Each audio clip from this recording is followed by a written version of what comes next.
Buonasera e ben ritrovati con l'informazione flash di newsicilia.it.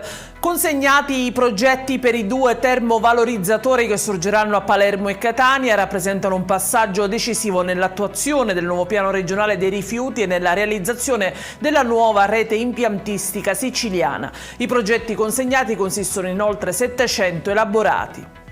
Il sindaco di Cala Monaci, Pino Spinelli, si trova nuovamente nel vortice delle minacce. È arrivata un'altra lettera minatoria nei suoi confronti, attualmente a carico di ignoti. Si tratta della quinta intimidazione subita dal primo cittadino. Sono in mano adesso ai militari dell'Arma le indagini per identificare i responsabili. Resta in carcere la coppia accusata di aver ucciso Giuseppe Florio, il 66enne trovato morto avvolto tra le lenzuola nelle campagne di Castiglione di Sicilia. Giuseppa Carmela Bianchino, la cinquantenne, e il marito Gaetano Urfalino, pregiudicato di 39 anni, sono accusati di omicidio e occultamento di cadavere. Rimessa in libertà invece la terza persona fermata, la 53enne di Sesto San Giovanni.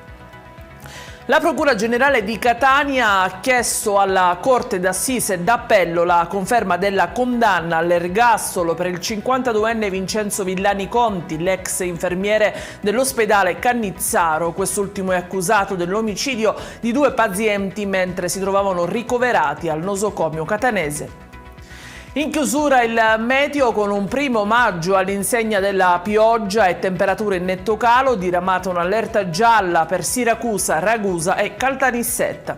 Ed è tutto per questa edizione. Io vi ricordo come sempre che i dettagli su queste notizie e molte altre li trovate sul nostro sito e sui nostri canali social. Grazie per averci seguito e il prossimo appuntamento sabato 2 maggio alle 13:30. Arrivederci.